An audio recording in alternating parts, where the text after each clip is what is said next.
Lieutenant Worf gives the greatest reaction in the history of Star Trek. Tasha Yar orders a couple of TKLs, and history never forgot the name Enterprise. Hello, everybody, and welcome to The Seventh Rule with Cirroc Lofton and Denise Crosby. Hi, guys. Hello. My name is Ryan T. Husk, and today we're doing a review, finally, of Star Trek The Next Generation Season 3, Episode 15, entitled Yesterday's Enterprise, from a story by Trent Christopher Ganino and Eric A. Stillwell. This is a who's who, by the way. Teleplay by Ira Stephen Bear, Richard Manning, Hans Beimler, and Ronald D. Moore. This was directed by David Carson. Special thanks to Linda Anderegg and Leah Marcus, aka DJ Kitty Cat, for sponsoring this episode. This was almost exactly 24 years ago, February 17th, 1990. How you guys doing? Wow. 1990. Fine year. It was. We're good. We're good. I'm good. It's good to be with you guys. I've missed you, and especially for this particular episode. I'm really been excited to talk about this one. This is a meaningful one.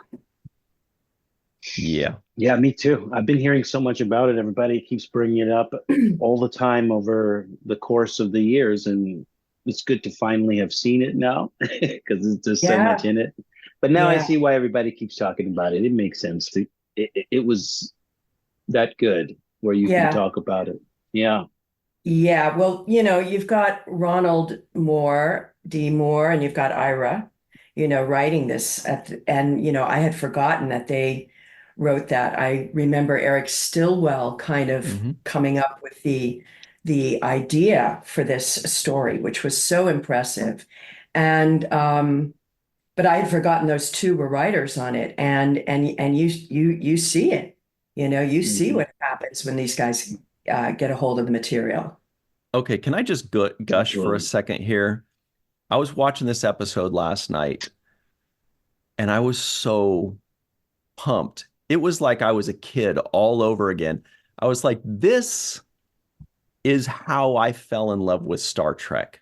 Some stupid kid getting into trouble and suddenly stopping and watching this amazing show and thinking, Star Trek is pretty badass. Like, I freaking love Star Trek all of a sudden. And this episode was just one of the greatest things I've ever seen. And I was so excited to watch it. It was like I was falling in love with Star Trek all over again. And I was so happy that I get to talk with Cirroc and Denise and tell Denise just how much you sparkled and you shone and you just exploded back onto the screen. And the people that didn't realize they missed you in season 3 realized it then, because it was just so good to see you. And I was like watching it like, was she always this amazing? And I just didn't realize it. It was so good. So enough about me going back to my childhood and falling in love with Star Trek and how great the characters were and Tasha Yar and how amazing it was to see Tasha Yar again. I'd love to hear what you guys thought of it. And I'd love to hear, I know, Cirroc, this is your first time. Denise, I'm not sure if this is your first time, if you've seen it or you certainly remember it. Well, no, I haven't. This is the first time I'm seeing it since it aired. So, and there was a lot that I didn't remember, just about the war that had raged and had been raging for so long, and how we were about to lose this war, and how the stakes are so high.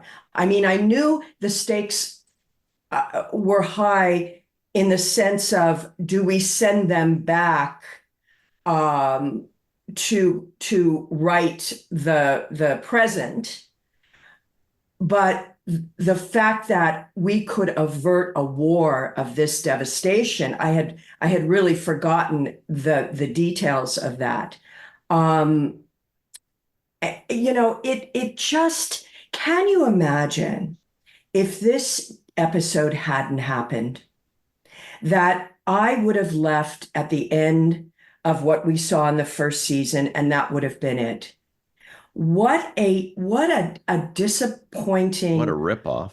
what a disappointing thing. This is like redemption for not only the character, which is so clear in the episode, but redemption for me, even being part of the show. I feel like it was redemption for the writers too. I feel like they owed this to you and the fan base and the character and to themselves.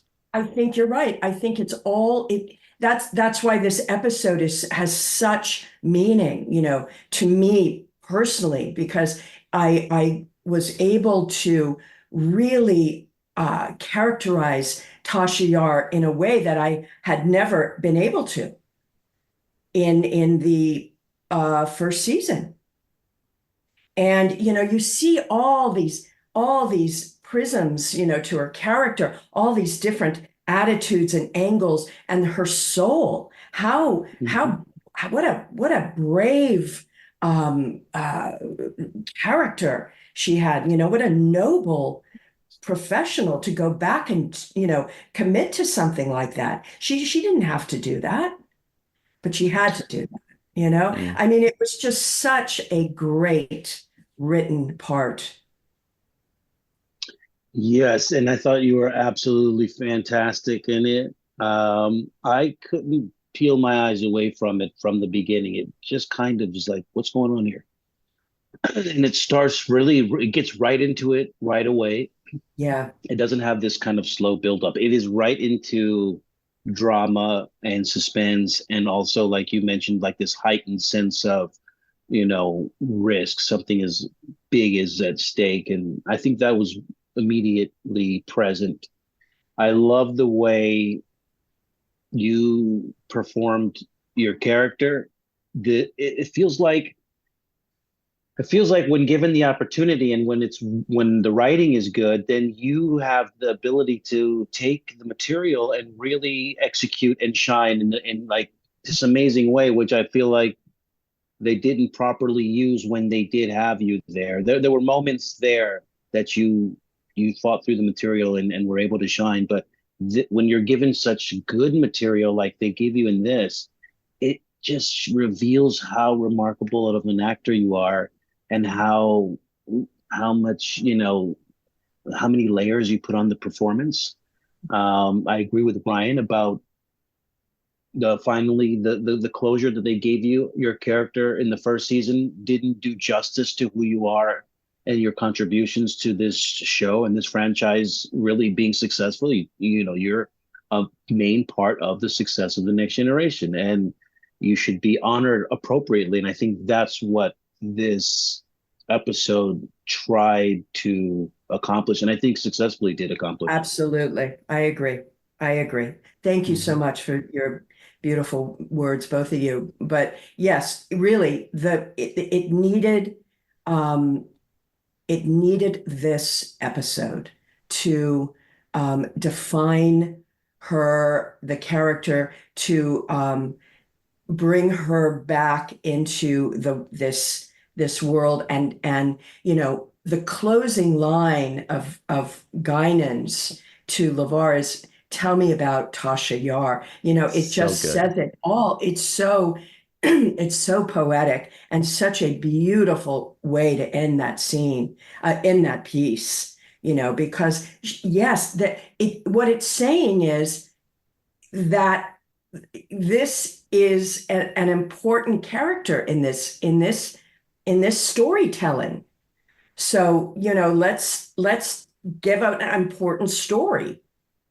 If you have an important character with an important story, let's give her an important story.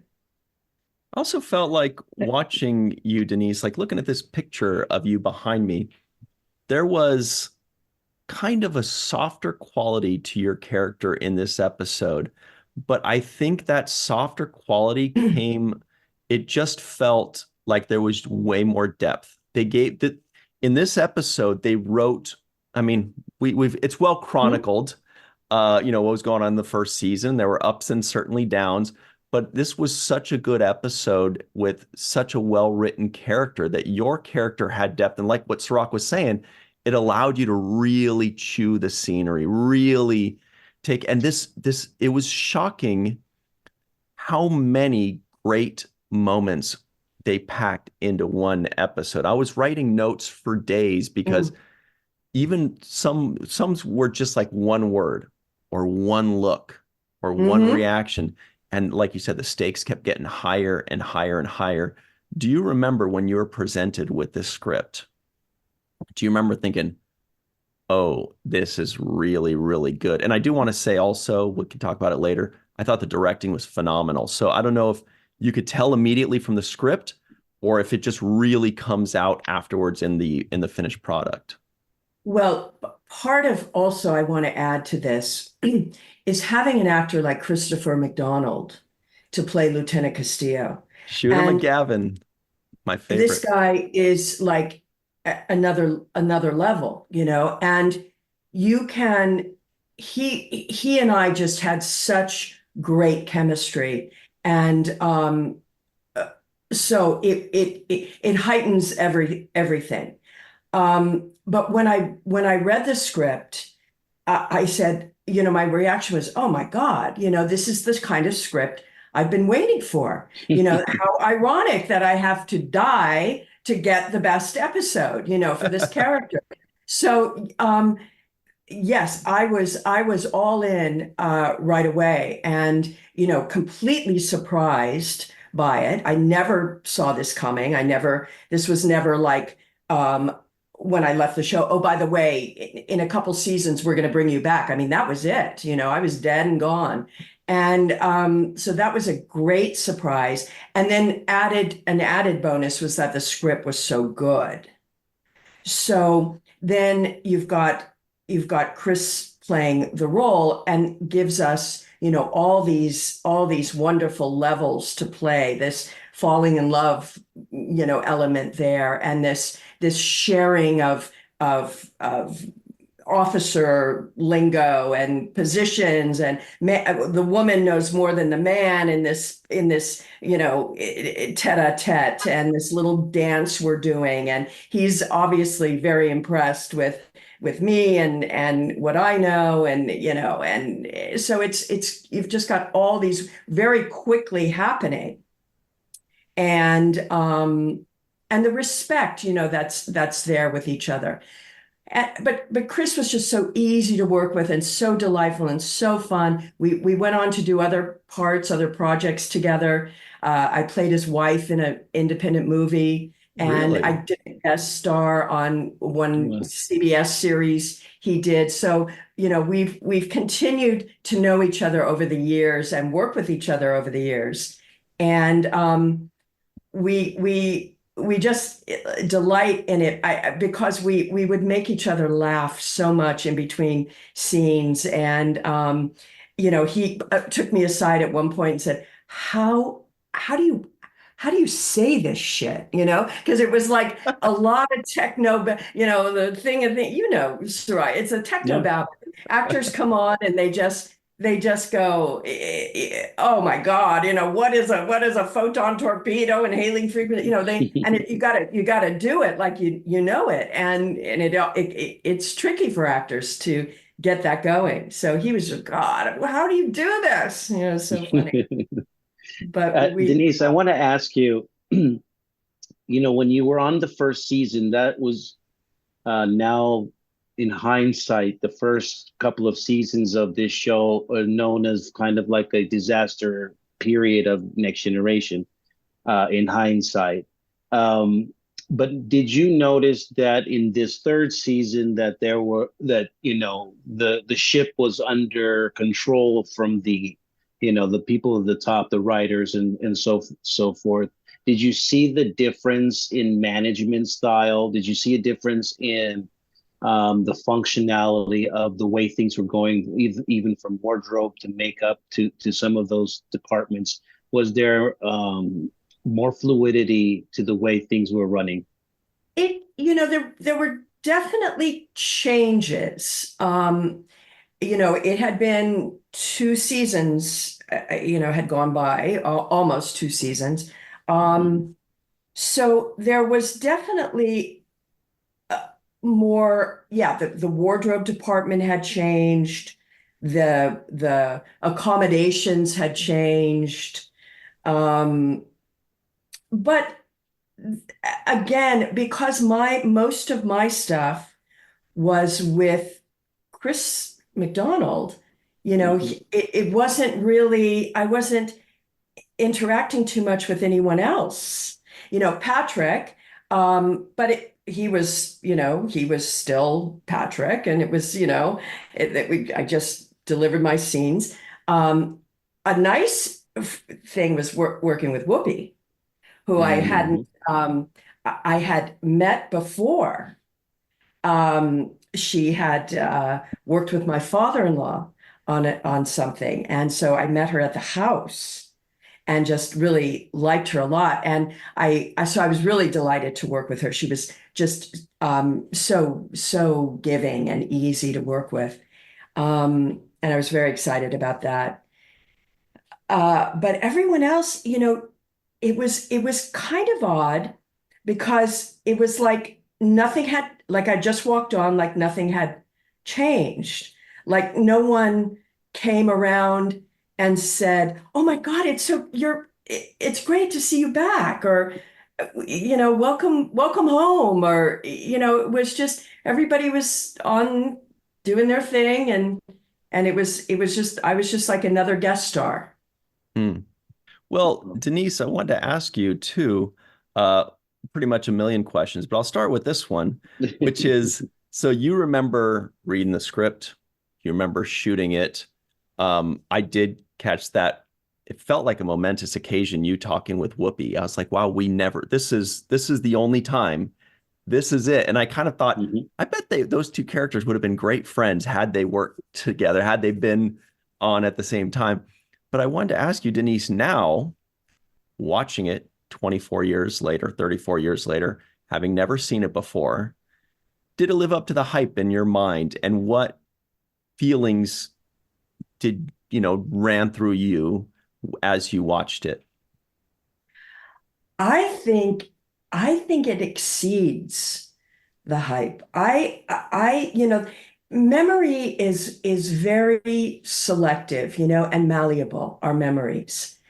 And you take what you don't, they're not exact.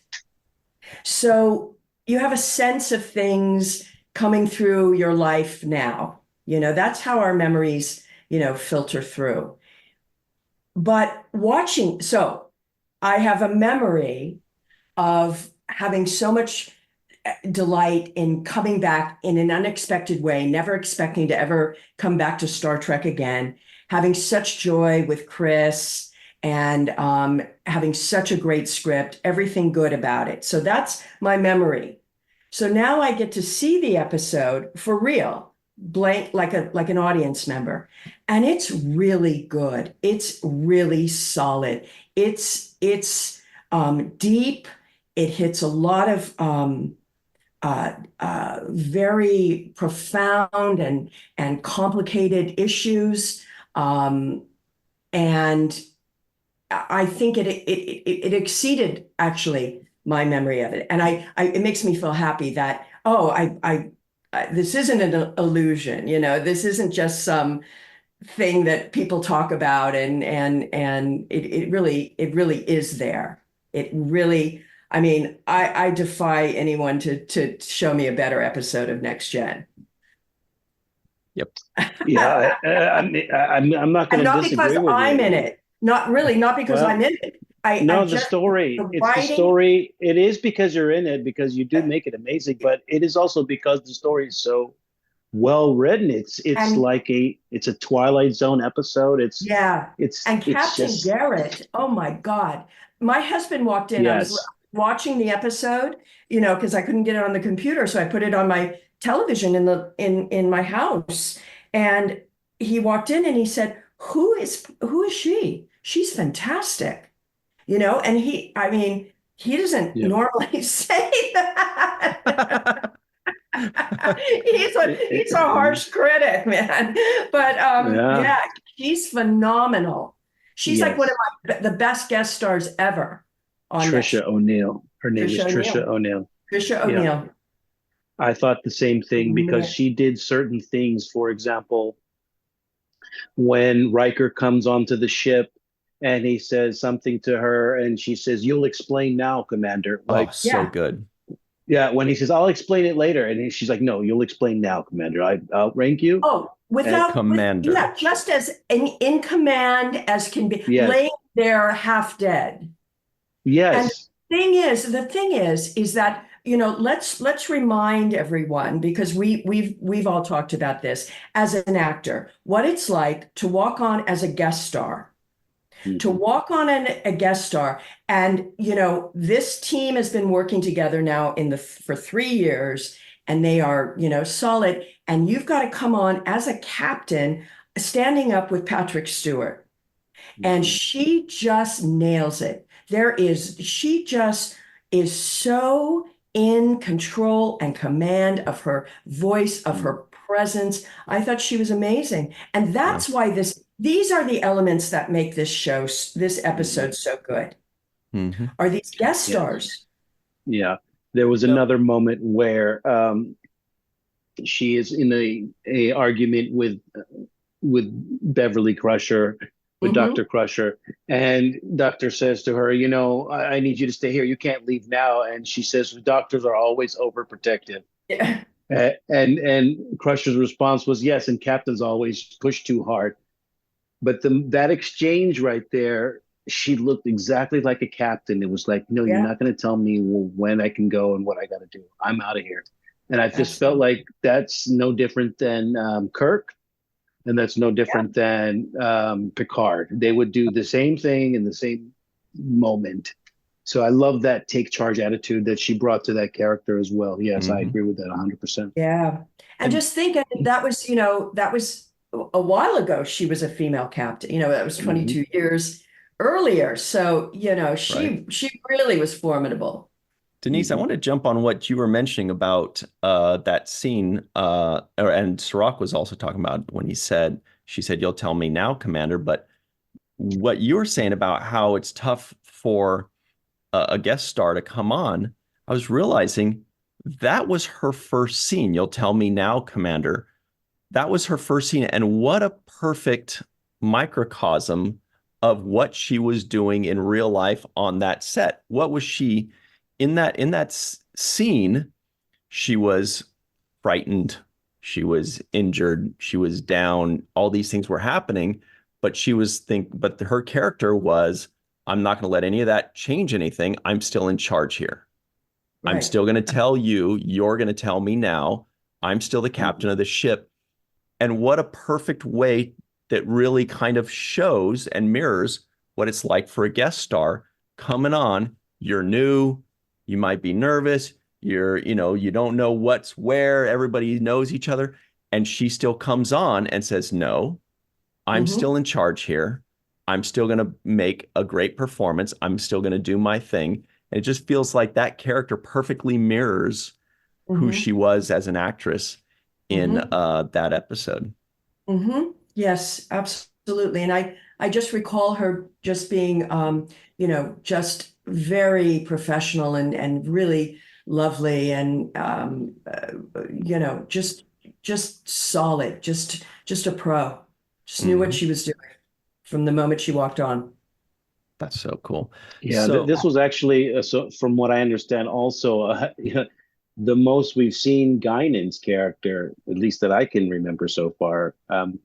This is the most use of Guinan's character that I've seen up until this point, where maybe the most lines, the most scenes. I would say that this is the most I've seen Guinan. And I think it's the best they utilized her by a landslide. And I personally think, man, I got a lot of hot takes in this one. I think this is my favorite Guinan episode. There are episodes where she's featured more later on, like Time's Arrow parts 1 and 2. But to me, this was her best stuff, especially that first scene with Worf, where Worf drinks the prune juice for the first time, and he gives the best reaction ever. I mean, he takes a sip and he's like, Like I watched it like 10 times. His eyes lit up like, oh my God, and he says, a warrior's drink, Oh, greatest scene ever. It is up there with the root beer scene to me. Deep Space Nine. I finally get to see the Warriors drink prune juice scene. I've heard many stories about it. Many I finally memes. get to see it. Yeah. Many memes. But no, this is my favorite Tasha Yar episode. This is a Tasha Yar episode. It's not even close. Because the range of emotions that you go through in this episode alone cover the entire spectrum of a lifetime, right? You're taking charge, you're doing your normal security things in the beginning. You showed the vulnerability of sensitivity with helping somebody and also kind of falling for them. So there's that love story arc that goes through a show. But then there's this existential question of, we all have inside of us about what the meaning of our lives are, what the purpose is behind our life. And if we can add value to that, we always strive to, at least, if we can, we strive to have meaning in our lives and find some purpose for it. And I think that was what made this, your performance and this episode so dynamic for me. Yeah, absolutely. That, that she would, you see a depth to her that is,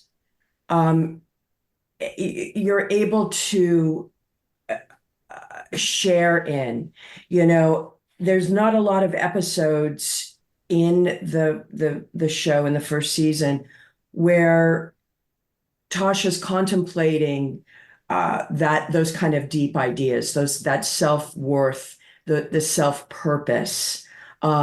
She's reactionary. She's doing her job. She's taking care of business.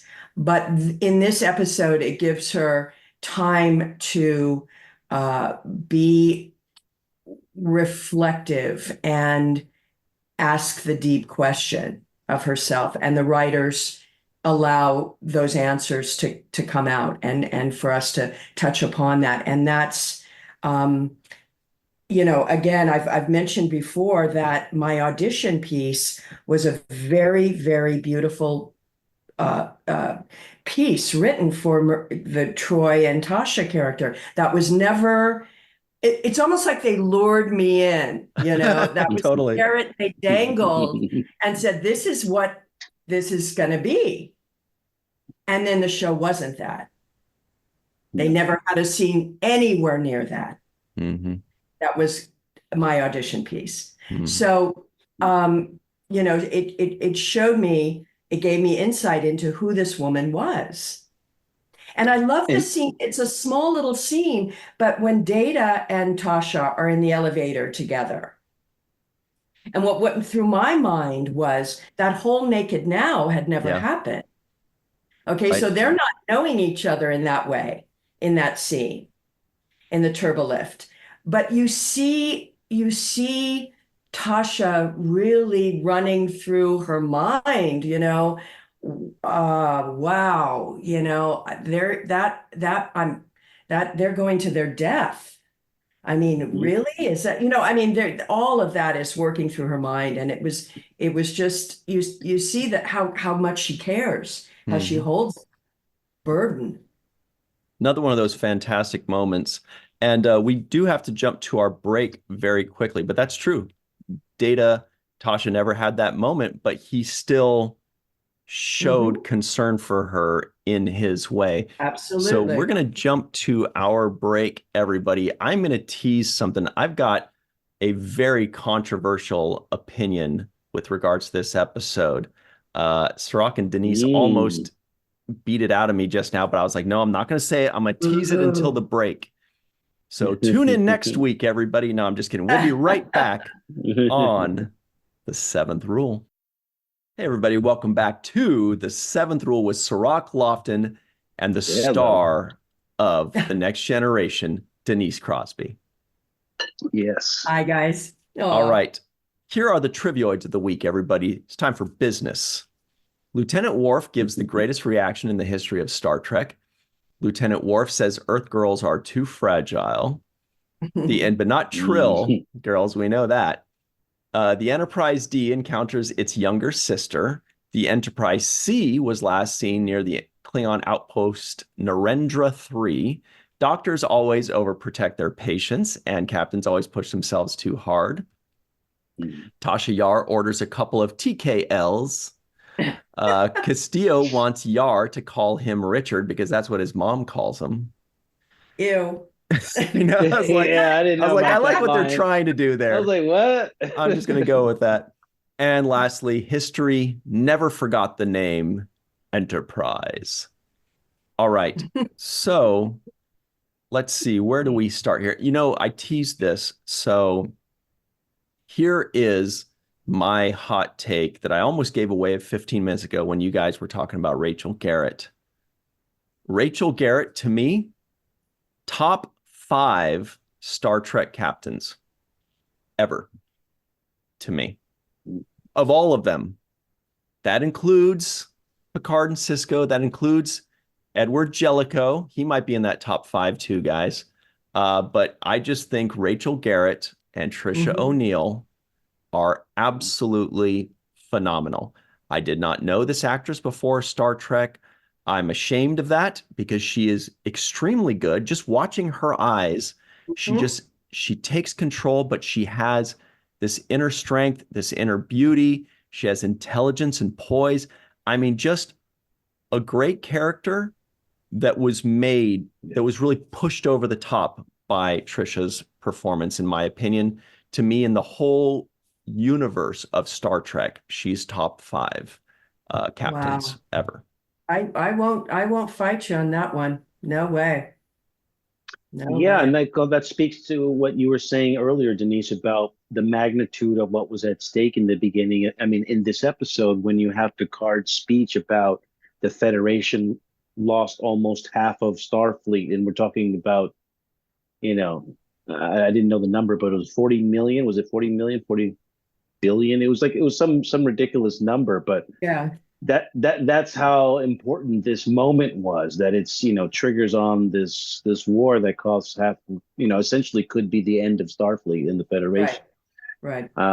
So yeah, I do think that the performance that Trisha gave was awesome. The moments on the gurney inside of the hospital when she demands that, you know, what's going on here, and Picard kind of says, okay, let me, you know, he excuses Dr. Crusher and says, you know, I'm going to get in and have a discussion with her because she deserves to know. Also, when she says, I need my crew to know, tell my crew. And Picard says, if you want, I will do that. So these were like, they were speaking to each other as peers. And I liked that about that discussion between them. It was a peer-to-peer relationship. It was captain to captain. Right. And the authority was definitely there. Yeah, I felt the authority. There were also moments when I felt like Riker was getting, you know, put in his place a few times in this episode. There was a moment there where he says, if you want my opinion, Captain, and she's like, this is the briefing, you know, I'm not seeking your your consent. And I was like, whoa, he just shut him down right there. Different timeline. I thought he was getting a little, you know, in that Rikery anger, you know, gruff thing he does. And, you know, I went, why are you so angry, you know, here? Yeah, but he got shut down a few times on trying to bring that energy, and Picard wasn't having it. Captain Garrett wasn't having it. Yeah, that's right. Exactly. No, well, there was a lot of go back to your room, Riker. Right. There were a lot of differences. We don't need because they're going through war. They're in 22 years of war. Yeah. Riker and Picard are not like, hey, old chum. They're at each other's throats. You notice there was no Worf there because they're at war with the Klingons. So there's a situation there. There's no Worf. That's why Riker was at tactical when Denise goes on to the Enterprise C. And then when Riker dies, by the way, what's up with rocks? There's always rocks on the ship. and then rocks explode. Yet the thing that kills people is like a slice of metal. It's very confusing, but that's just it's space. Things are different. But there was no Worf because of the Klingon situation. There was also no Troy because it's a battleship. So these were very interesting differences. The universe had the different uniforms. The lighting immediately changes. Which the lighting was great. Was beautiful. That was David Carson. Yeah, that was really subtle. That was nice. Really nice. David Carson, really, amazing. I loved working with David.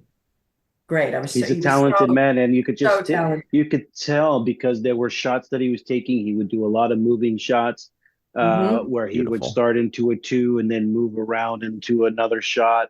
A lot of movement, a lot of start on the council.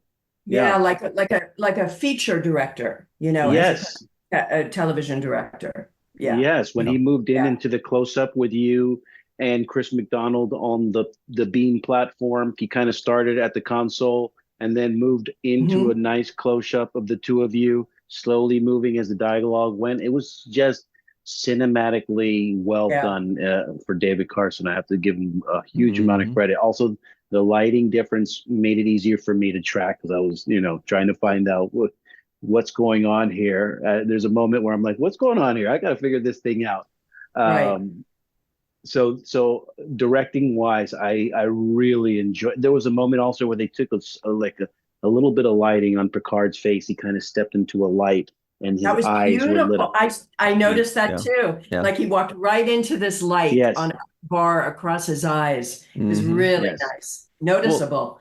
On that note, Cirroc, I don't notice directing too often unless it really hits me over the head. And I felt like the directing here was phenomenal. I can't wait for our executive producer, Jason Okun, to talk about how great the directing is. If he doesn't, I'll be very disappointed. But Cirroc, I want to ask you, does this episode live up to the hype for you? Because you've heard yesterday's Enterprise mentioned a few times. And I certainly thought of you on this week on Ryan Thought of Cirroc When, and it was like the entire episode. I kept thinking I would love to be seeing it through your eyes. When you were watching it, I just kept pictured you honestly being gripped by it and really loving it. But am I wrong? What did you think when you watched it? Yeah, this episode, I would have to say Denise is right that it exceeded the hype for me. I really thought it couldn't be that great. No, I mean, really, I was thinking, what is all the hype about? And I don't know why yesterday's Enterprise made me think of something else. I don't, made me think it was a flashback episode or something to that effect. I wasn't expecting what I got. The other thing was I've had the feeling where I would wake up, and maybe some of the people that are listening now have had that feeling as well, but I've had a feeling where I'm like, is this an alternate reality that I woke up to? Like, is this another dimension that I'm in where it's just something feels a little bit off? And of course, I've gotten over those feelings, but that I automatically related to when I saw Whoopi kind of like, something's off here, and I've had that similar feeling. So that was one thing. But yeah, Denise, really, I got to keep going back to your performance because there was so much there and how great you were in this episode. Because there were subtle things that they did to make you pick up on things that showed me your intelligence as a human being, as a character. And one of those things was when you were discussing with McDonald about, when he were sending him back to the ship to essentially go fight to his death. And you were saying, well, this is what you can do if you this maneuver. And then you caught yourself saying, oh, I'm this guy has a lot to deal with, Great moment. And I'm over here. I'm giving him too much advice. I'm talking too much. Let him soak in the gravity of it and figure things out on his own. I thought that showed intuition as a character, just to be observing those kinds of things and to write those kinds of observations is great in the writer's room, but just the way it was portrayed, it showed me a level to your character that was cerebral, that was taking in stuff. And the moment, for example, when you sense that Whoopi Goldberg, that Guinan was, that there was a look that she gave you, like she had seen a ghost, and you Right. sensed that, right? I mean, you guys have never been in a scene together, so you wouldn't know her character, you wouldn't know her looks, you wouldn't know how she is at any other time from any other time, essentially. So this moment of the look and you observing that showed me, oh, this is a sensible character again. No words exchanged, but just how intelligent your character is to be able to pick up on these things. That's what good character writing is about, and that's what these writers did a great job of accentuating for Tasha Yar. And then another big surprise for me was, Ryan, you said this episode came out in February of 1990, and I had to look this up because the movie Ghost came out in the exact same year in 1990, which is Whoopi Goldberg's movie, which is a movie in which she can see ghosts. Oh, Right. similar, And yeah. it came, Oh, wow. right? Wow. Am I the only one that's put this together? Because I was thinking this has a feeling like in Ghost, when she sees Patrick Swayze's character and she's able to see a ghost, it feels like she is able to see you as a ghost of some sort in this episode. Absolutely. So, and they both came out in the same year, in 1990. What if at the end, that final scene, kind of like when she's like, Ditto, what the hell is Ditto? If she's like, Tasha, who the hell is Tasha? That's like a nut. No, I just thought that was a clever storyline. So another just like exceeding expectation moment for me was just all of those things combined. But nobody can top your line for me is when she says you're not supposed to be here, when she tells you that, and you accepting the gravity of, like, I mean, can you imagine somebody telling you you're not supposed to be here, and that shaking up the foundation of what's going on, your perception of, life. Oh my God. I mean, and you did it so much with so much gravity, and so it was so genuine for me. Yeah. I mean, you layer that onto the fact that she's falling in love with this man who's about to go to his death, and she's not supposed to be here. I mean, it just gets really like spaghetti, all this stuff gets intertangled, this and you've got to and moving now, you've got a ticking clock.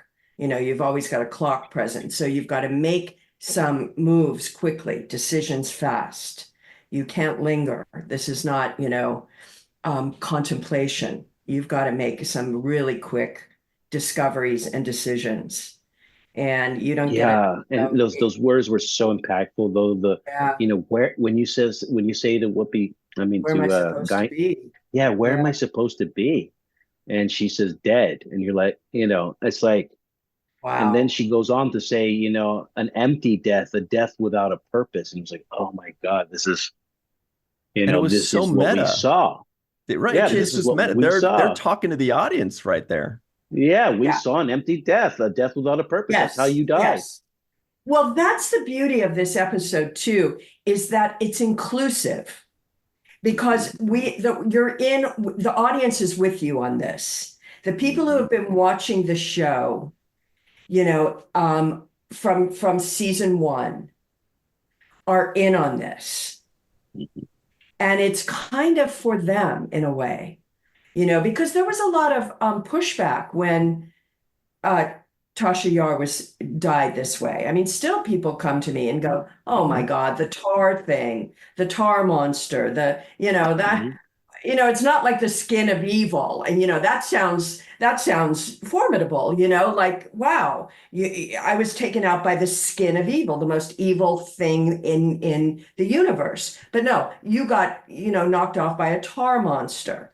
And it was ridiculous. You didn't fight, you didn't protect, you didn't, fight back. I mean, what the hell was that thing? It was such a letdown for people for this character's death. And, they had to sort of rectify this in some way, or they did. Denise? They did. They did. We teased something earlier, and people are going to riot if we don't give them what we teased, which was you said Shooter McGavin was a rascal in real life. And I could just feel the tension of the public building. Like, they're running out of time. Were they lying to us? Maybe, but not this time. Well, we talked about the line that you in the Trivioids said, you can call me Richard. That's what my mother called me. So in between takes, we had done the scene, and so we had done it a couple times, and Chris, said, you can call me Richard. That's what my mother calls me. And in one take, we go through the thing, and he says, well, you could call me Dick. You know what? And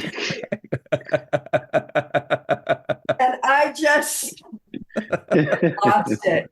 I just lost it. I just went, okay. It's like bathroom potty humor, like so childlike. But you know what? It looked like he was pulling out a little genuine reaction out of you when he paused. It almost looked like when he said, you can call me Richard. When he said it, that pause almost looked like he was looking at you like, you don't know which one I'm going to say, do you? I'm telling you, it was absolutely going to be that. And he had me there. So the other one, I think I may have talked about it on here, but so the beautiful scene that Garrett and Picard have at the end, they're downstage, and Castillo and Yar go back into the back to do some more repairs, and Chris and I are on the floor, and we've got a panel removed, and we're fixing a panel, and we have no lines. We're in the background completely, and they have this long, just page of dialogue, just huge speeches, very quietly acting serious. And Chris looks at me, and I start losing it. And I'm going, and they cut. And I start pretending I'm coughing. And Chris asks for water.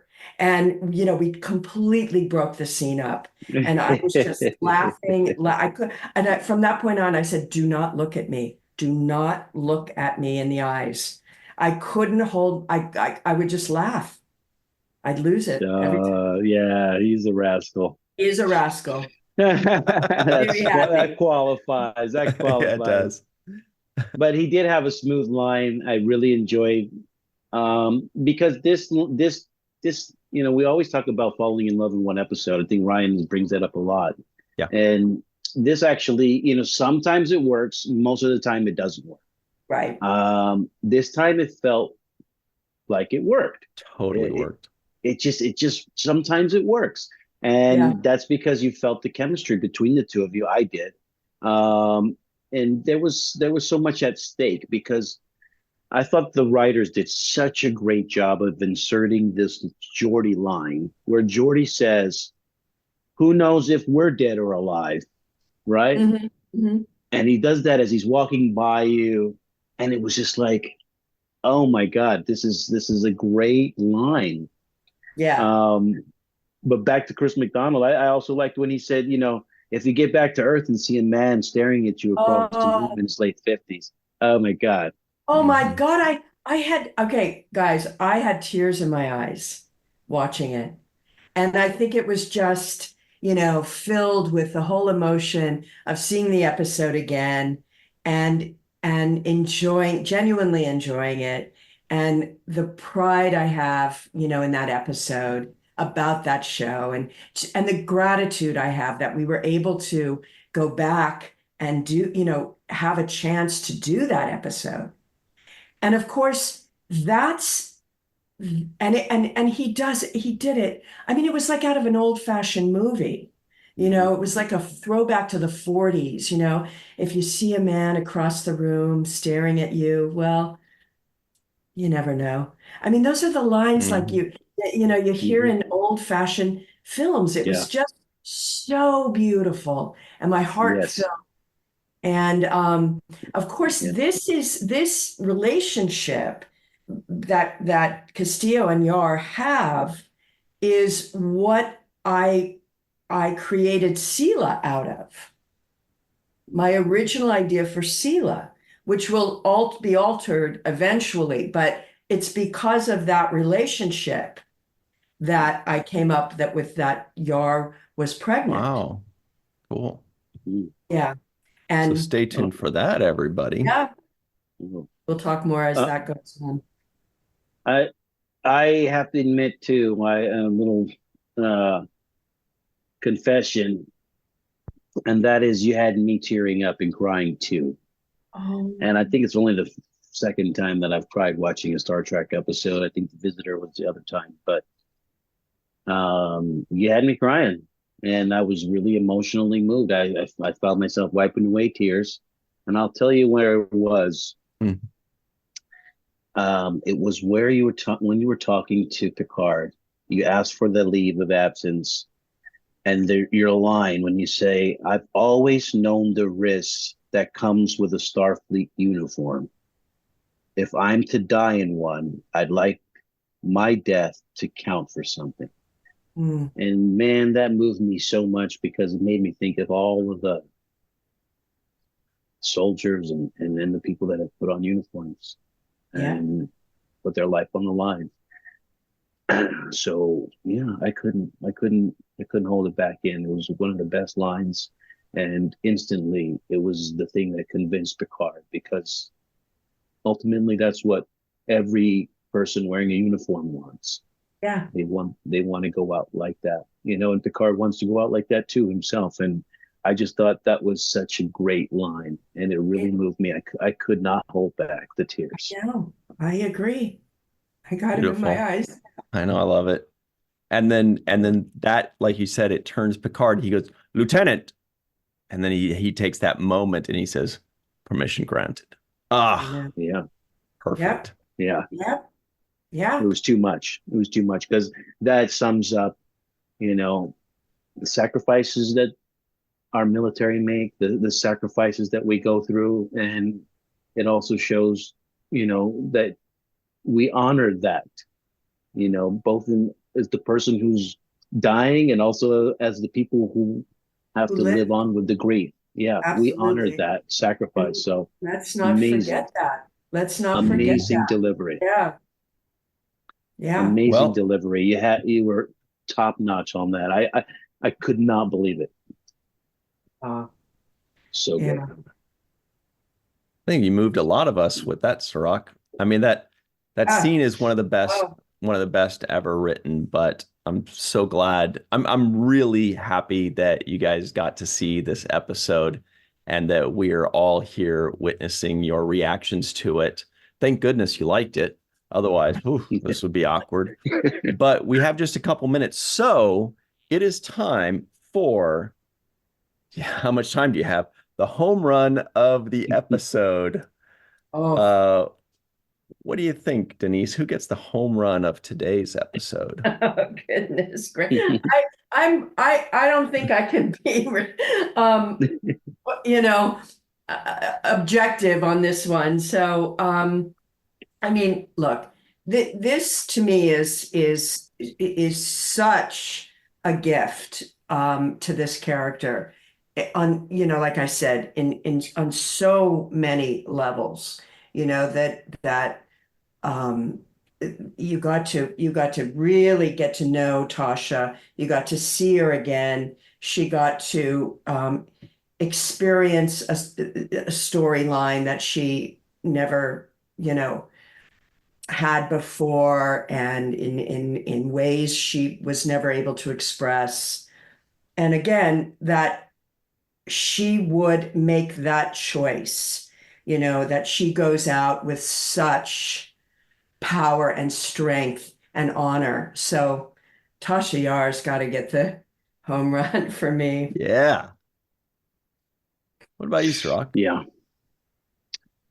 I can agree more. this episode, Whoopi Goldberg is an Academy Award winning Mm. actor, and she is fantastic. I mean, she is amazing. The camera loves her. She is just gorgeous to watch. And it was you that shined the most in this episode.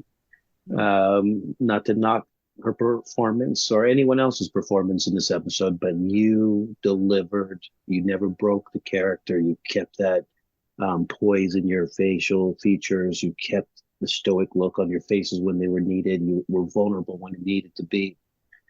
And you ultimately showed a level of courage that, we all dream to have, as in life. We all want to be able to be a hero or to make an art of valor, to do something that has valor in it. And I think that, you showed that not only by the character, but by the performance and by going back into the den and where they, abandoned you essentially and came back and hit a home run right there in their home studio on their court.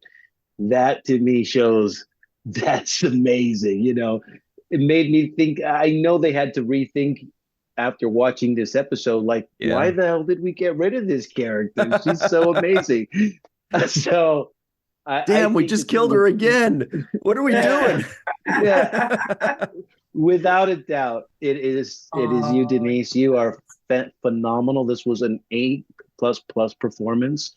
Like I said, you made me cry when I heard that plea that you made to Picard. And it came from such a real place. And you never broke your performance, and it was such a good tribute to Tasha Yar and the courage that she has in this show.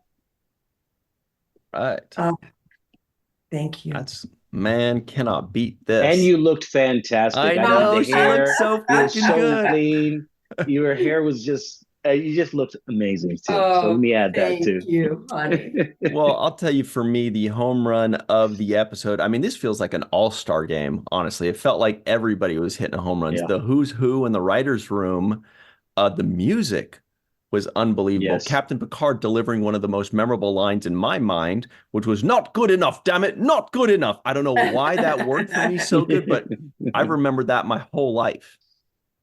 That one line. There are a lot of lines I remembered, my whole life, which was also like Whoopi saying, "Tell me about Tasha Yar." And even little moments before that, at the end, Picard just says, "Send a class 1 sensor probe, blah, blah, blah, blah, blah." But it just shows that everything's normal. Nobody cares. No big deal. Guinan, Picard, Riker, all amazing. Rachel Garrett, one of the best captains ever.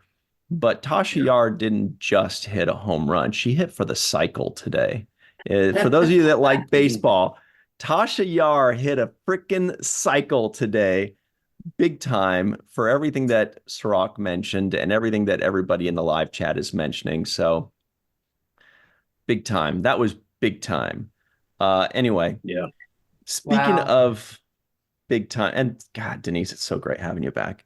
Oh, well, to share this with you guys, really. So I haven't seen it, I mean, it's, again, you're allowing me to step into that and giving me permission to watch it and look at it with open eyes and a fresh perspective. And I'm so pleased. I'm over the moon that this episode is as good, if not better than I remember it. It's got to be so gratifying. I mean, imagine if you watch it and you're like, it was okay. But thank goodness it was so what good. What are they talking about? This thing sucks. No, I mean, really. This is a 10 episode, and like you said, an all-star game when it comes to the writers, when it comes to the directors, when it comes to the guest stars. I thought Patrick was extraordinarily good in this episode as well, Patrick Stewart. Yeah. But just nobody did it like you did, and it was just so amazing that I'm glad that they gave you some closure. We always look for closure in life. You know, we want that moment where you just can say goodbye and I love you, and it was all of that kind of wrapped in a bow for me. Right. Yeah. Me Felt too. like Star Trek was doing a love letter to Denise Crosby, almost like a mea culpa. You know what I mean? That's what it felt like. And giving you Yeah, and a real episode, a real send it's off. interesting, and I don't even know if it was a conscious, effort. I don't think I don't think people sat around behind closed doors and said, we didn't do that character right. We didn't do that character justice. I think by chance, Eric Stillwell, conjured this story up, and it was enough. It was intriguing enough to follow through. And once those writers got a hold of it, they I know Ira ran ate this up because Ira's mind likes that. He might have heard Eric Stillwell say something and his wheels started spinning. Yeah. We'll have to ask him next time. We have to ask him. Yeah. Because I had totally forgotten that Ira was on that script. So next time I see him, absolutely. Well, everybody, the rule is it's been mentioned twice. Cirroc said justice once. Denise said justice once. The rule is when somebody says justice twice, we got to show justice. There it is. The best Star Trek outfits ever.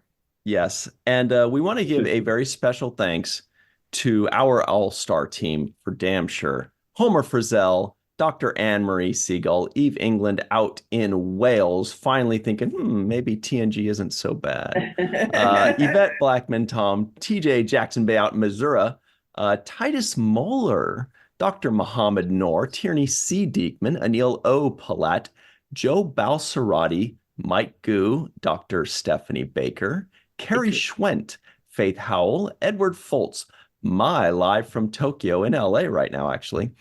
Matt Boardman, the Matt Boardman, I should say, Chris McGee, Justin Weir, Jake Barrett, Henry Unger, Allyson Leach-Heid, Julie Manasfi, Marcia Classic Schreier, Greg K. Wickstrom out in Hawaii, Jed Thompson, Dr. Susan V. Gruner, Glenn Iverson, Dave Gregory, Tim Baum, and of course, Jason Okun. All right, everybody, stick around. We will be right back with the free-for-all on the seventh rule. Hello, everybody. Welcome back to the seventh rule with Cirroc Lofton and Denise Crosby. This is the free-for-all. Hide the kids. Hello. It's about to get crazy around here. Melissa Longo is here. We've got Jason M. Okun. Eve England is out in Wales. We're going to see what's going to happen there. Chris McGee, the Dark Lord, is here. Allyson Leach-Heid, great shirt. Dr. Susan V. Gruner is also present. TJ Jackson-Bey's got a Chat Pack shirt, pretty rad. Mai is live in Tokyo, maybe LA. Greg Kenzo is wearing his It's a Jake shirt out in Hawaii. Justin Weir is here, great posture. Matt Boardman is also here with his Ferengi family shirt. Faith Howell is enjoying prune juice. Tierney C. Dieckmann is here as well. Carrie Schwent, aka Crafty Bear. Homer Freezy is out somewhere in New Yeezy, and Dr. Marie Segal probably liked this episode, I hope. All right. First things first. Jake Sisko guesses the IMDb score. Oh. It's got to be in the nines. It's got to be in the nines. It's got to be, I will say a 9.5, a 9.5. There are a lot of trolls on the internet. You never know how they're going to vote. Does anybody else have any guesses that doesn't already know? I thought it'd be about 9.5. Yeah. 9.6. 8.8. 8.8. Bless me. All right. The answer is on IMDb, of all the people that have voted, 9.2, which is still extremely good. Great guesses. All right. Did anybody catch the non-appearance mention this Yes. week? I got it. Yes. Yes. Dr. Solar. Yes. I never heard that until this time. Yes. That was amazing. Well, wait, what was it? Dr. was the- Salar. She was Oh, a character that was introduced in the second season of Vulcan, played by Susie Plaxton, right? Yeah. right. And they Yep. introduced her like she was going to be a recurring role or recurring character, and then she just never came back. But we at least heard her in this third season episode. She was. Does Tasha Yar count as a NAM though, since we don't see the character? Mhm. She is Polat. Tasha Yar. Oh, well, okay. These the Chris, what are you doing? Chris, What are you it was doing? yesterday. We watched yesterday's Enterprise this week. oh, is that the one we were reviewing? So we skipped ahead a few weeks. It is an alternate reality. Yeah, she's not Tasha the Yar, same so Tasha maybe, Yar. maybe you're there. No, miss Greg. you, Homer. No, I Homer, can see people Homer. have gone off Yeah, the rails Homer. a little bit. I'm All right. help, Well, luckily, help move things along. luckily we've got Thank Melissa you. Longo here to get us right back on the rails. Everybody, let's go for it. Melissa, what did you think about this episode? I gave it a 2. No, I'm just kidding. I cried. Just kidding. No, I love this episode. I love this episode. And it reminded me how much I love Tasha Yar. I can't say that enough. She was one of my favorite characters in the first season. Of course, it was devastating when she went away. And then to see her and you, Denise, back in this episode was just such a brilliant treat. It was such a well done episode, and everyone played so well off of each other. You and Tasha interacting with Guinan was just so, those moments were just so special and so rich, and not a whole lot of words needed to be said, but it was so full and rich, and it just renewed my love for Tasha Yar. And the line that Guinan says to Geordi at the end, where she says, "Tell me about Tasha Yar," and I lost it because we want more Tasha. And I will finish with saying this episode left me with a lot of more questions, because we don't really know what happened to the Enterprise when it went back into the Rift. And we don't really know if the Klingons showed up to help them out. And so we don't really know if Tasha and Lieutenant Castillo got together in real life because they both survived the battle, because that's my headcanon. Because that love story worked for me as well. It was an organic love story that just felt right. So yeah, It A+. maybe happened. You never know in Star Trek. Jason M. Okun, what's up? Did you love the directing or what? It was wonderful. I mean, this is a bona fide classic. I think it perhaps is the first next gen classic. They sort of come fast and furious afterwards, but this certainly is one of the best that they've made. It's certainly, to me, one of the best looking episodes probably of the entire run. The fact that they were able to basically dim the lights on the bridge for the first time. And I don't think the bridge looked as good until we went with Generations story. I mean, this episode is much better than Generations, but the look of it hasn't come back for many years. I think everybody is at the top of their game. I think the acting is marvelous. Patrick is great, and then Denise. I don't think I think it's, in my view, it's certainly your best performance as Tasha. I mean, obviously you had a lot more to play with. I mean, the script is just.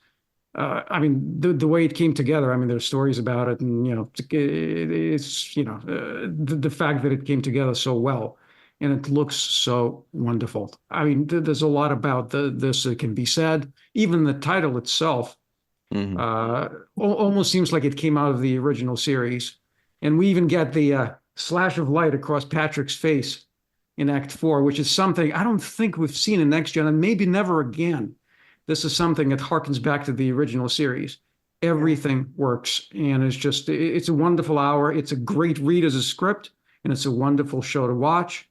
And it's just, it's something you can watch over and over again. Again, a bona fide classic. Absolutely. Great stuff. Thank you very much, Jason Okun. Eve England is out in Wales, and she is ready to tell us how terrible this episode is, how much she hates TNG, right? What do you think of this one? I mean, where has this episode been this whole time? I mean, it was just wow. Exactly. My words, exactly. I pretty much loved everything about it. I loved the sort of the claustrophobic sort of symmetry of the cinematography, the intensity of the music, which I know you've already said. I loved the conflict between Picard and Riker. And I actually like this version of Picard. He wasn't the usual stuffy and pompous captain we normally see. And instead, I just liked how he was just war weary. And actually, you know, he just came across quite troubled. And I just thought that was really well done by Patrick Stewart. But I think you've already mentioned, actually, the main thing that I really picked out from this, though, was how meta it is and how Guinan's kind of elevated perception was sort of telling us, the audience, right from the start that something wasn't right. And, you know, it's just a brilliant alternate reality episode. And it reminded me of the Philip K. Dick book, A Man in a High Castle, because obviously which is set in a sort of alternate where the Axis powers were in World War II. And in that book, you have this character who writes about a counterfactual alternate universe in book where the Allies win. And to me, Guinan is kind of the equivalent of that character where, you know, she's the only one who seems to know that there's been this shift, and she is basically the narrator and our guide through this episode. So I just pretty much thought, you know, it's just so well constructed. It didn't just give us an amazing sci-fi story, but a beautifully scripted insight into Guinan, which I think you've already said, you know, we haven't really seen very much of her so far. So I really like that. And just very quickly to finish, and I know this is repeating everything that everyone's already said. I mean, obviously I was not expecting to see Tasha back today, so that was just amazing. And it was just so nice to see Tasha actually getting the send-off she deserved. And, you know, that last scene, you know, as you said, was just such a fitting, but just so emotional. And I just bravo, that episode is fantastic. Great job with the no spoilers, everybody. Eve had no idea. This is amazing. Really? And you can get her Nice. slouchy That's really sweatshirt. cool. You can get that That's slouchy so sweatshirt cool. on our Teespring store, everybody. So check that out. Seventh Rule Teespring. All right, the Dark Lord, Chris McGee, is here. What's up? What'd you think of this one? What did I think of this episode? Are you kidding? Yeah. It's absolutely my top 5 TNG episodes. And I do agree with you, Denise. It felt like a redemption for the way Tasha was written off in the series in the first season. And I think this was a way for the showrunners and the writers and everyone to say, Tasha, and more importantly, Denise, deserves better. And she deserves to kiss Christopher McDonald. Well, that was a nice little perk. Thanks, Ira. Remind me to thank Ira and Ron Moore next time I see.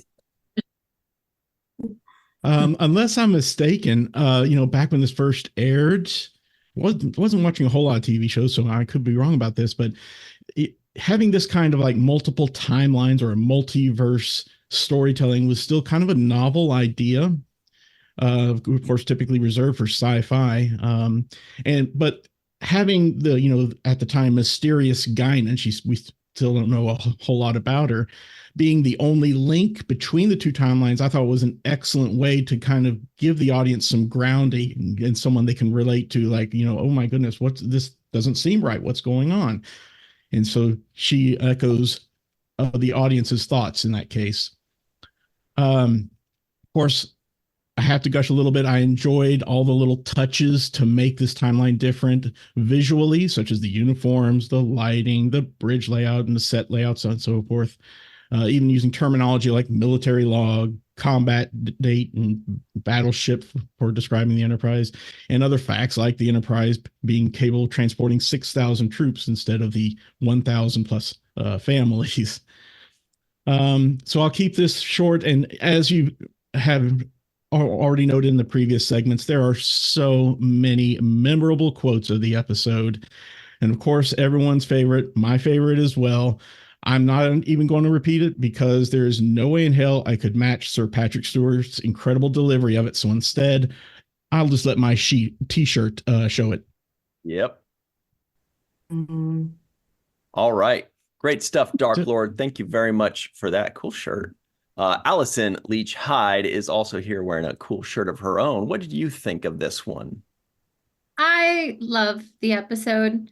I've watched it twice in the past 12 hours just to see it again before sitting down with you all today.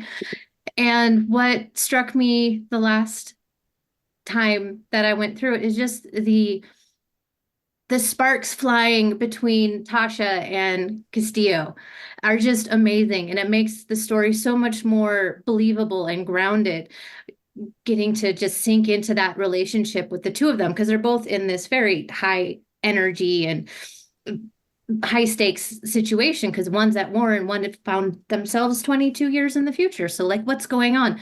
But they're holding on to each other. And the way you, Denise, and Christopher were just truly working with each other was beautiful to watch. And my favorite line was one word, and you said it when you said Richard. I cried when you said his name. I was just like, oh my God, that is so well done. Loved it. So that's... Don't make me cry again. I've cried already. We're here to make you cry to gush over you. Twice already. I'm so red. I can't even, I look like a tomato. Oh, no, you don't. You're beautiful. That's what really struck me this time, because it was just beautiful. And I also love the little tweaks between the different timelines or universes. I love that Riker is an ass in this one, truly is just an ass. I loved that. I'm like, yes, I love that. So just him just butting heads with Picard the whole time. I loved that. Thought it was great. Yep. And I also really liked the music. Thought it was beautiful. So I'll stop there. I'll have more for later. But there's a lot of us who got to go. So great stuff. And way more to talk about and things left unsaid later. But before that, check it out, everybody. Dr. Susan V. Gruner's here. What's up? What'd you think of this one? Oh, I loved it. I have a list a mile long. Denise, you literally light up that set with your presence. It's just amazing what you can do with even just a few words and a look. It's just amazing. This is Star Trek at its very best, the next gen. I think the show should be named the Denise and Whoopi Show for this episode anyway, because that was like those moments that you had with Guinan were just fabulous.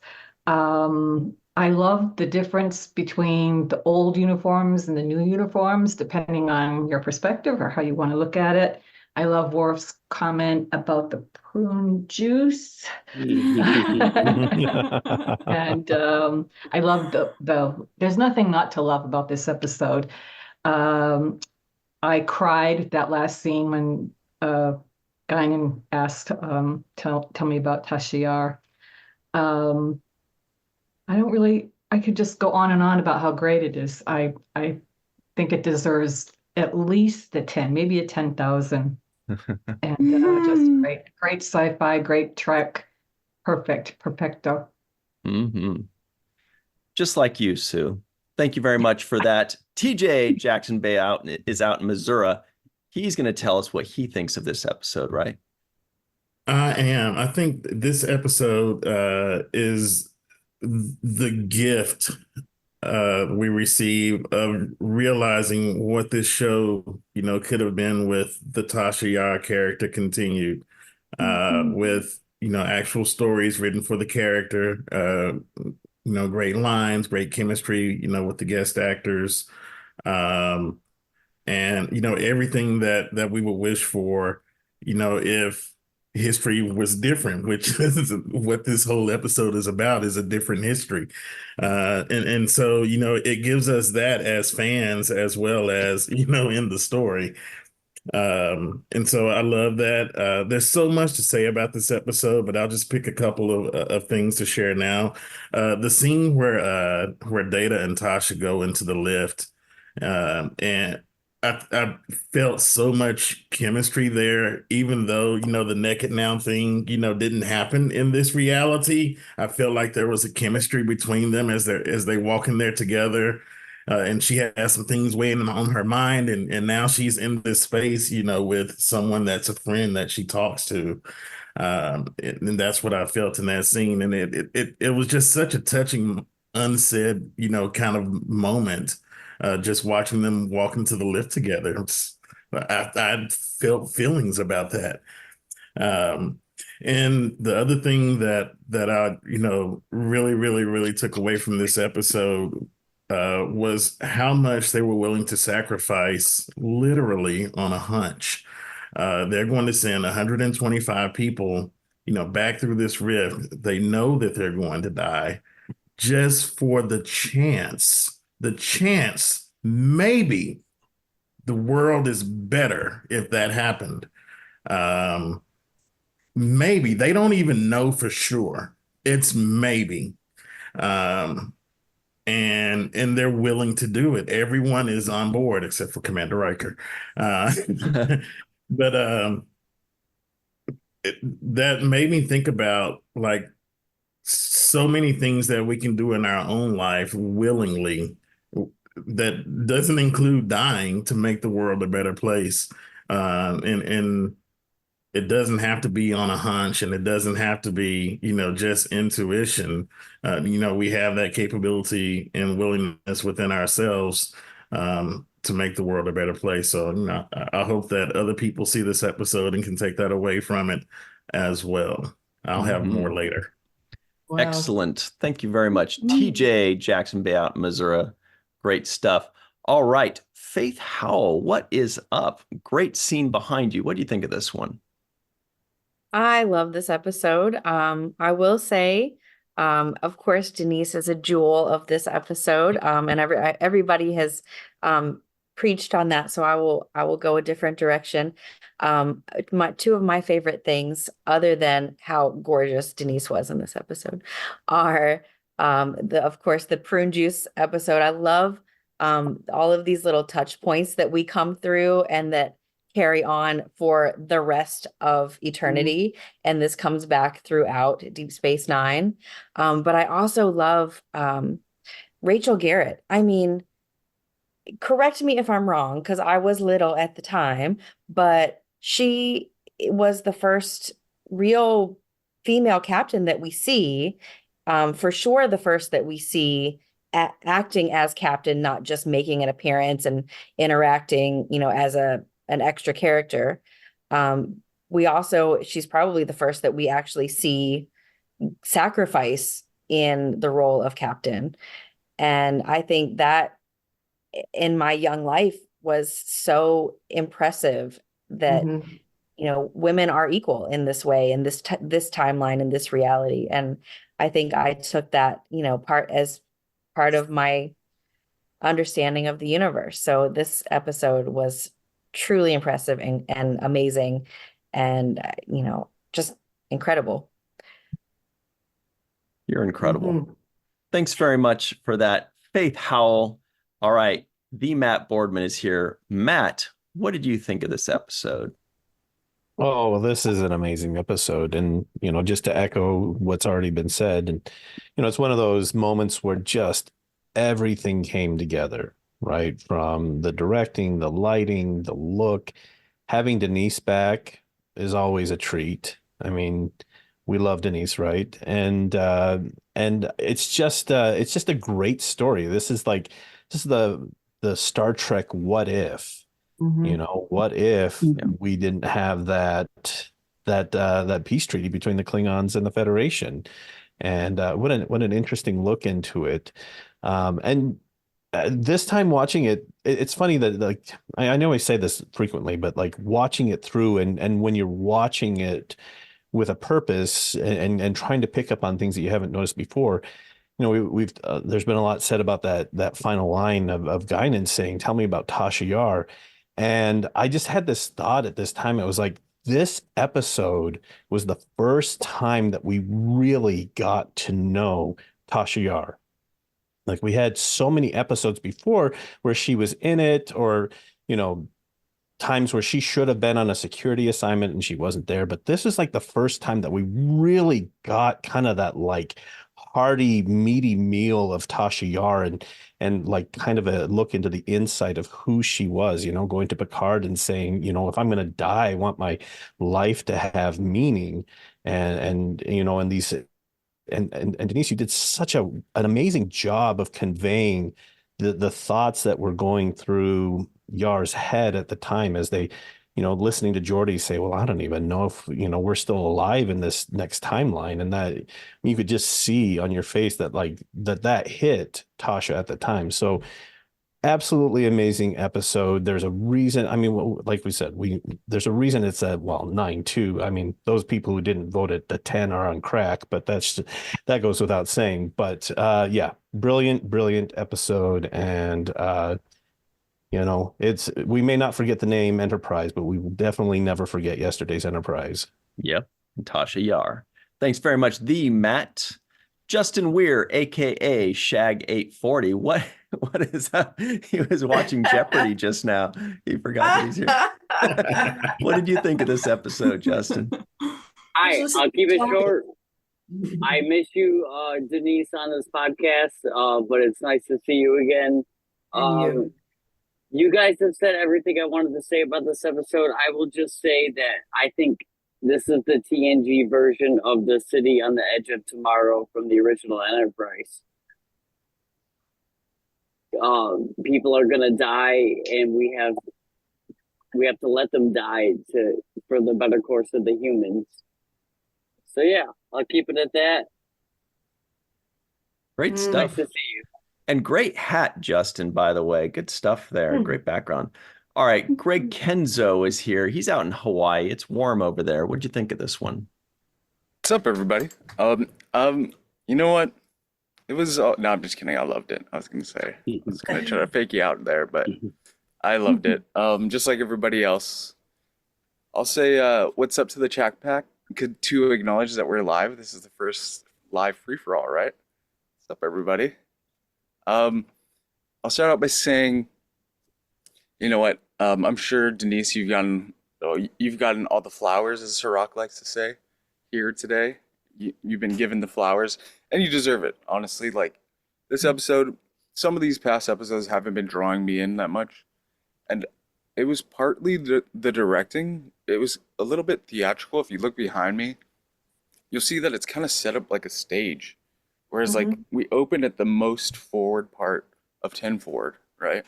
And we have, let's say, Worf here, Guinan here.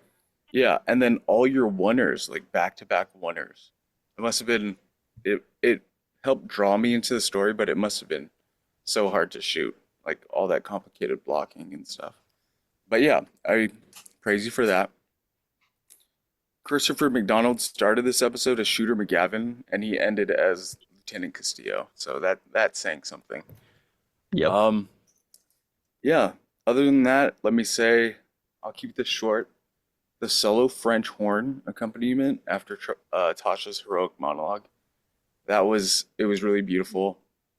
It really cemented those scenes in my mind, and I think we could have ended the show there. Honestly, I don't think I needed the battle scene, but it worked. I understand why they did it. So, yeah, let me end it there. The battle scene was rad too, by the way. It was so good. But all right, you know who else is rad? Say it with me. Mai, live in Tokyo. What's up, Mai? What did you think of this one? Hi. Hey, Denise. So, I mean, seriously, how much did you guys cheer when the ships merged and Picard turns around and there's Denise? Like, yeah, she's back. That's our Denise right there. That was cool. I dug that a lot. But this episode, it makes me wonder if I suddenly had the chance to spend more time with someone or some people that I loved, would I be able to forego that for the greater good? Would any of you? I mean, this episode really pulls at the heartstrings, and the resolution is because Tasha Yar becomes a hero. And I know that you mentioned that at the end of the previous segment, Cirroc, and I agree with you. That's exactly the right word. I mean, it's only those people who we call heroes who can look death in the eye and know that their sacrifice is what is right for the many, regardless of the pain or the loss to themselves. I think that in this episode, Tasha Yar goes from being a person with a rough past to a person who's truly elevated to the pantheon of heroes. And I think that this script was incredible, but more than that, the looks, the words that were unspoken, the haunted look in her eyes that Denise was able to conjure up from within herself were part of what is surely one of the great performances of this entire series or any Star Trek series. So for our Denise, aka Tasha Yar, as the song says, she could be a hero just for one day. Nice. Great stuff. Thank you very much. Yeah. My live in LA. Tierney C. Dieckmann is also here. What's up, Tierney? What did you think of this particular episode? How can you not love this episode for everything that everyone has mentioned? The subtleties, the music, the performances, and the best part of this is we look up and there you are, Denise. Finally, you're back. Tasha's back.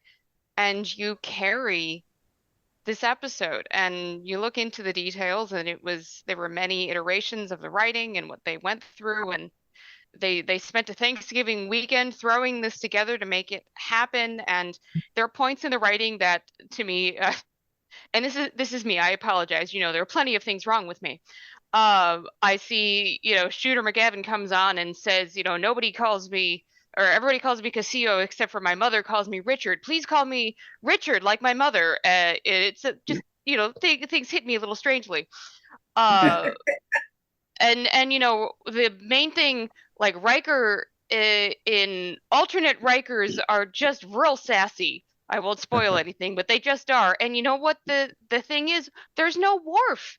There is no Worf to be the jelly or the peanut butter in that bread between he and Picard or Riker and the rest of his life. There is just no Worf to solidify that relationship. So, there's just lots of things that you can point out with this. But here is Tasha with this performance with Guinan and these little moments where she hears Geordi and we could all be dead in this timeline, and you get these looks on your face when you're speaking with Guinan, when you stop with Data in the hallway, and it's like we see what you could be thinking, what you might have been thinking from your own alternate timeline. It's so wonderful, and it just brings this whole episode together. I could watch it over and over again. It absolutely deserves the rating that it does, and I would just like more adventures of you on that ship with Castillo, with Captain Garrett. And they should have, I felt too that they could have just ended it right where that was, of you join this ship, there's a fade to black, and the episode kind of could have ended there for me. And just let us think about it. Just let that go on. Definitely. Great stuff, Tierney. Another sassy Riker was in Parallels. That was a great one. The Klingons are trying to come after him there. Carrie Schwent, what is up? How are you, Crafty Bear? What'd you think of this one? I'm good. Glad I finally had a chance to wear my OG sort of zippered sweatshirt, and I've got my hair sort of kind of a Tasha Yar sort of. Oh yeah, hairspray for the first time, and I don't even know how long. But I've got a few just sort of random things to sort of rapid fire through. First off, Tasha and Castillo, their couple name is Yastio. I thought Yarstio, but Yastio just sounds so much better. And I agree with Tierney. Dude's got potential mommy issues, but that's a discussion for a later time.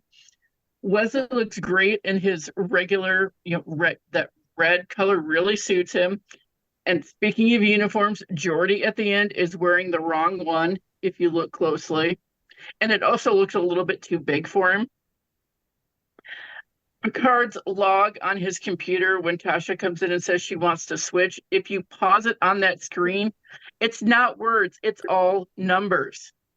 I thought at first it might be binary, but I paused it and it's just a bunch of just random numbers in groups like they were words. So I don't know, maybe it's some kind of code. Who knows? And one last thing before I get to my my limerick was Guinan hitting on Worf there at the beginning when she was alluding that some people on the ship might not be so delicate. Those two would make an interesting couple, I think. I kind of felt like she might potentially be hitting on him. Maybe it's just me, but as the perfect segue, Guinan is, I decided to make the limerick come from her point of view since she's could tell immediately the things were different. So I will finish with that. In the blink of an eye, everything changed. It all seems correct and yet feels so strange.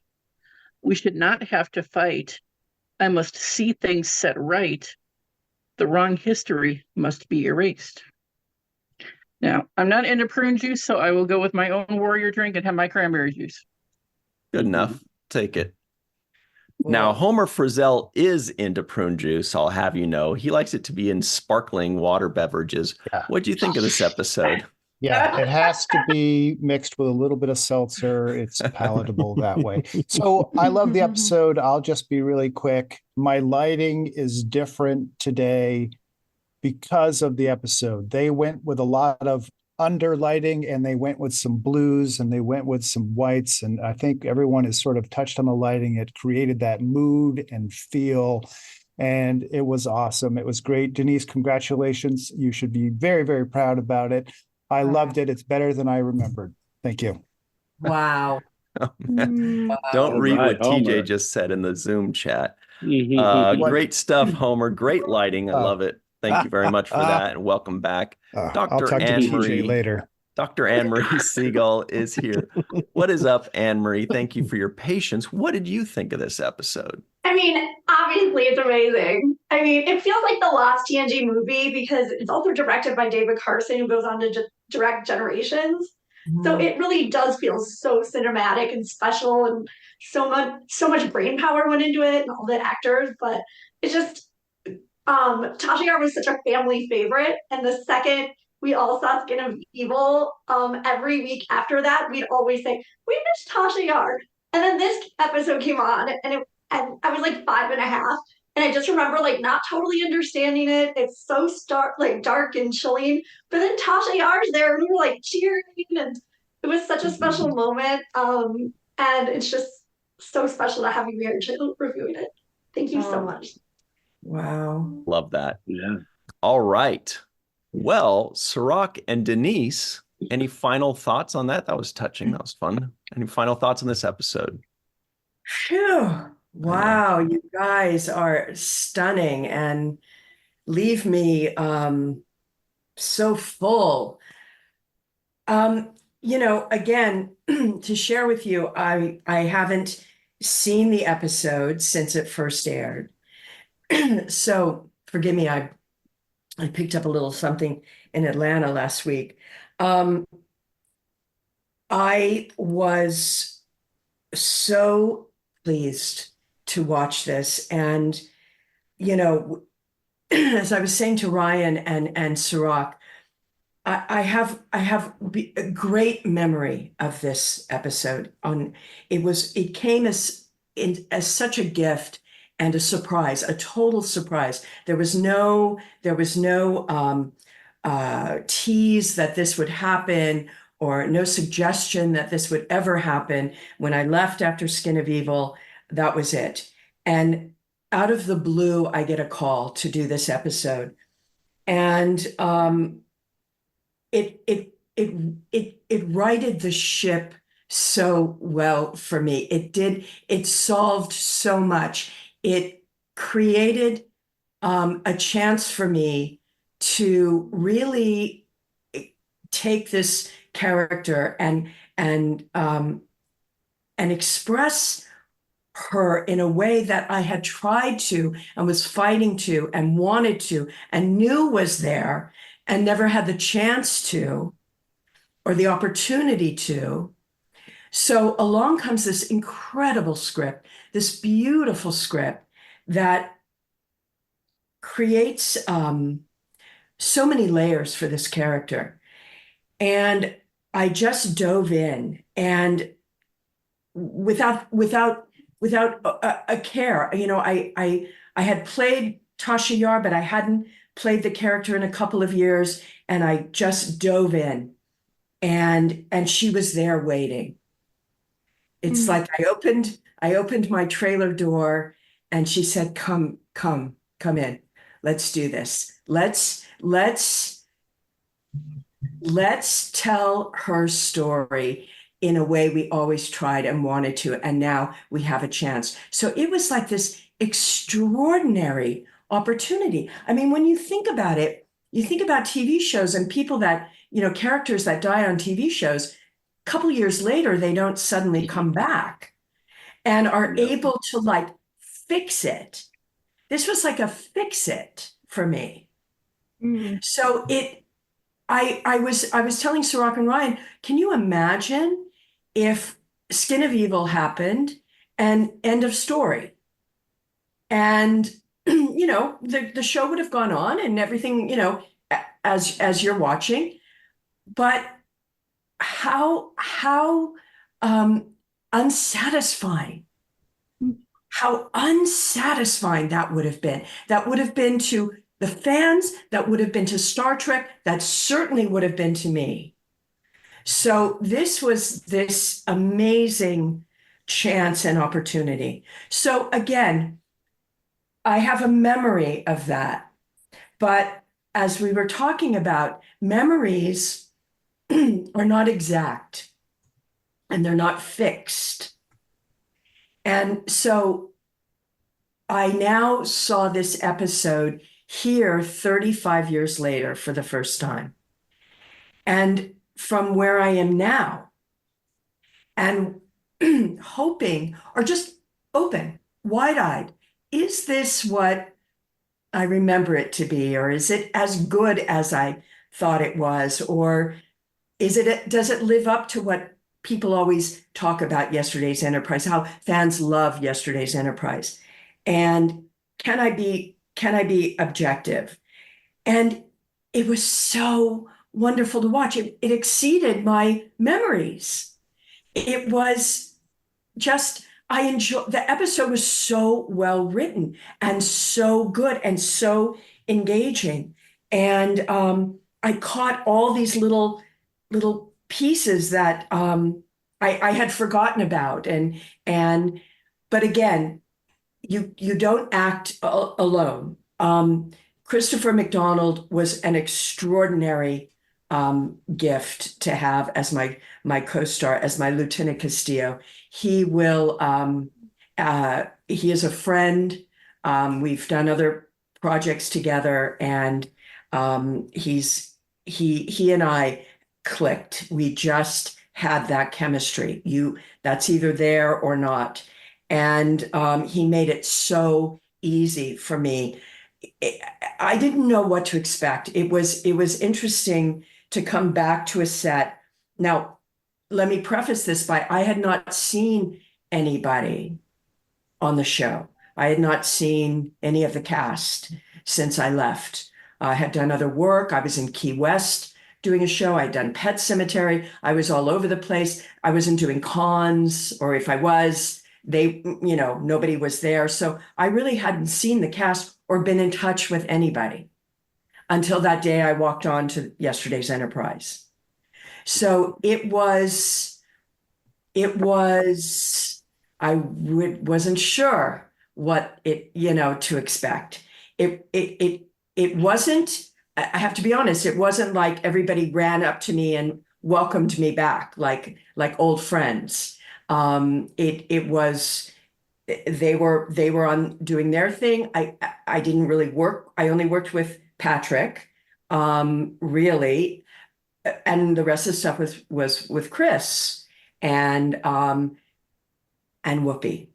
Now, which was perfect, because we had never worked together before. We had known each other. We had met socially, but we had never worked together. So it was as if I wasn't really on that show that I had been on. I was on a new show. I was on my Star Trek. I was calling the shots here. So it was a very interesting experience and unique, very unique to have as an actor. You don't generally have that happen. I mean, I don't know if it ever happens, rare. So this episode will and continues even now more so, having experienced it with you guys and watching it just now, really lives in my heart as a perfect, having just come from Valentine's Day, a beautiful Valentine to this character, to me. Yeah. Absolutely. Strong final thoughts? Jake's final take, I should say. Just Denise, you were amazing. Tasha Yar is so nice. They had to kill her twice.